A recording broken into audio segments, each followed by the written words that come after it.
മലപ്പുറത്തുകാരനാണ്, മമ്പാട്ടുകാരനാണ്. Must watch ഔട്ടിൻ്റെ ഈ വീഡിയോയിൽ നമ്മൾ സംസാരിക്കാൻ പോകുന്നത് റാഷിദ് സി കെയെ കുറിച്ചാണ്.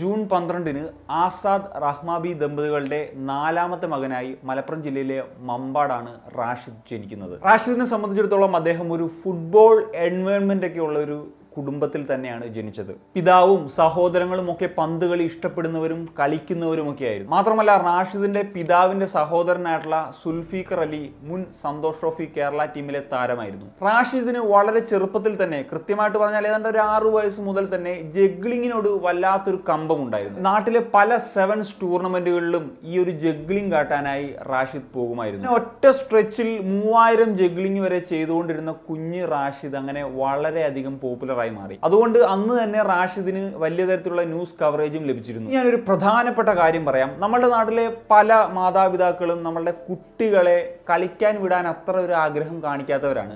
ആ സമയം കൂടി പഠിക്കാൻ പറയും. ആ സമയത്ത് റാഷിദിന്റെ പിതാവായിട്ടുള്ള ആസാദ് എന്താണ് പറഞ്ഞതെന്ന് നമുക്ക് നോക്കാം. വെറുതെ വീട്ടിൽ കുത്തിയിരിക്കാതെ എപ്പോഴും കളിക്കാൻ പോകാനായിരുന്നു റാഷിദിന്റെ പിതാവിന്റെ ഉപദേശം. റാഷിദിനോട് മാത്രമല്ല, അദ്ദേഹത്തിന്റെ സഹോദരങ്ങളോടും അത് പറയുമായിരുന്നു. തന്റെ മക്കൾക്ക് ഒരു ഫുട്ബോൾ കരിയർ ഉണ്ടാകണമെന്നുള്ള ആഗ്രഹത്തോടു കൂടിയൊന്നുമല്ല ആ പിതാവ് അങ്ങനെ പറഞ്ഞത്.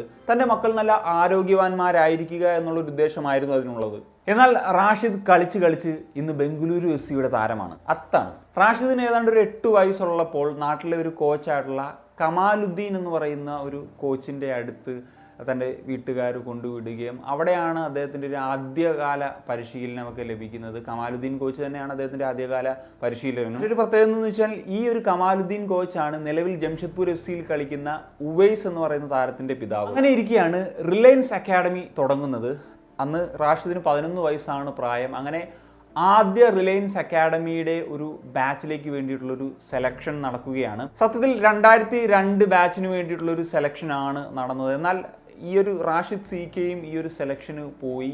2004 ജനിച്ചിട്ടുള്ള അദ്ദേഹത്തിന് ആ ഒരു സെലക്ഷൻ ലഭിക്കുകയാണ്. അതായത് നിലവിലെ ഇന്ത്യയിലെ ഒരു one of the best academy എന്ന് വിശേഷിപ്പിക്കാനും കഴിയുന്ന ഒരു അക്കാഡമിയാണ് റിലയൻസ് അക്കാഡമി. ആ അക്കാഡമിയിലെ ഫസ്റ്റ് ബാച്ച് പ്ലെയറാണ് റാഷിദ്. അങ്ങനെ ഏതാണ്ട് 7 വർഷത്തോളം റിലയൻസ് അക്കാഡമിയിൽ സ്പെൻഡ് ചെയ്ത് അവിടുന്ന് ഗ്രാജുവേറ്റ് ആയി 2022 ബംഗളൂരു FC റിസർവ് സൈഡിൽ അദ്ദേഹം ജോയിൻ ചെയ്യുന്നത്. പക്ഷേ ആ ഒരു സമയത്ത് അദ്ദേഹത്തിന് ഒരു ഇഞ്ചുറിയൊക്കെ പറ്റി 2023-24 സീസണിൽ, അതായത് ഈ കഴിഞ്ഞ സീസണിലാണ് ബംഗളൂരു FC വേണ്ടി അദ്ദേഹം കളിക്കുന്നത്. ബംഗളൂരു FC വേണ്ടി RFDL-ലും ബംഗളൂരു സൂപ്പർ ഡിവിഷനിലും മികച്ച പ്രകടനമാണ് നടത്തിയത്. RFDL സെമി ഫൈനൽ വരെ എത്താൻ ബംഗളൂരു FC റാഷിദിനായി. അതുപോലെ തന്നെ Bengaluru super division Bengaluru FC വിജയിക്കാനും അദ്ദേഹത്തിനായി എന്നുള്ളതാണ്. റാഷിദ് ബേസിക്കലി ഒരു അറ്റാക്കിംഗ് മിഡ്ഫീൽഡർ ആയിട്ടുള്ള താരമാണ്. റാഷിദിന്റെ ഒരു ഫേവറേറ്റ് ടീം എന്ന് പറയുന്നത് സ്പെയിനാണ്.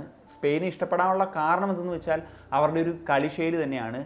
സ്പെയിനിലെ ഏറ്റവും ഇഷ്ടപ്പെട്ട അദ്ദേഹത്തിൻ്റെ താരം എന്ന് പറയുന്നത് ആൻഡ്രേസ് ഇനിയസ്റ്റ തന്നെയാണ്. അദ്ദേഹത്തിൻ്റെ കളിശൈലി വളരെ അദ്ദേഹം അഡ്മയർ ചെയ്യുന്നുണ്ട്. എന്നാൽ ഇപ്പോൾ അദ്ദേഹം ഏറ്റവും ഇഷ്ടപ്പെടുന്ന ഒരു കളിക്കാരൻ എന്ന് പറഞ്ഞാൽ കെവിൻ ഡി ബ്രൂയ്നാണ്. എന്താണെങ്കിലും റാഷിദ് ഉടനെ തന്നെ ബംഗളൂരു FC ഒരു ISL അരങ്ങേറ്റം കുറിക്കും എന്ന് നമുക്ക് പ്രതീക്ഷിക്കാം. റാഷിദിനെ സംബന്ധിച്ചിടത്തോളം അദ്ദേഹത്തിൻ്റെ ഏറ്റവും വലിയൊരു ഡ്രീം എന്തെന്ന് വെച്ച് കഴിഞ്ഞാൽ നമ്പർ 10 ജേഴ്സിയിൽ നമ്പർ 10 പൊസിഷനിൽ, അതായത് ഒരു അറ്റാക്കിംഗ് മിഡ്ഫീൽഡറുടെ പൊസിഷനിൽ നാഷണൽ ടീമിന് വേണ്ടി സെർവ് ചെയ്യുക എന്നുള്ളതാണ്. നാഷണൽ ടീമിന് വേണ്ടി ഗോളുകളും അസിസ്റ്റുകളും ഒക്കെ നിരന്തരം കോൺട്രിബ്യൂട്ട് ചെയ്യുക എന്നുള്ളതാണ്. ഇന്ത്യൻ ഫുട്ബോളിൽ നമുക്കൊരു ദാരിദ്ര്യം നേരിടുന്ന ഒരു പൊസിഷൻ തന്നെയാണ് അറ്റാക്കിംഗ് മിഡ്ഫീൽഡേഴ്സ് എന്ന് പറയുന്നത്. അപ്പോൾ ആ ഒരു പൊസിഷനിലാണ് ഇദ്ദേഹം കളിക്കുന്നത് എന്നുകൊണ്ട് തന്നെ ഫ്യൂച്ചറിൽ നമ്മുടെ നാഷണൽ ടീമിലൊക്കെ അടക്കം ഒരു മിന്നിത്തിളങ്ങുന്ന ഒരു അറ്റാക്കിംഗ് മിഡ്ഫീൽഡറായി മാറാൻ റാഷിദ് സി കെക്ക് കഴിയട്ടെ എന്ന് തീർച്ചയായിട്ടും ആഗ്രഹിക്കുകയാണ്.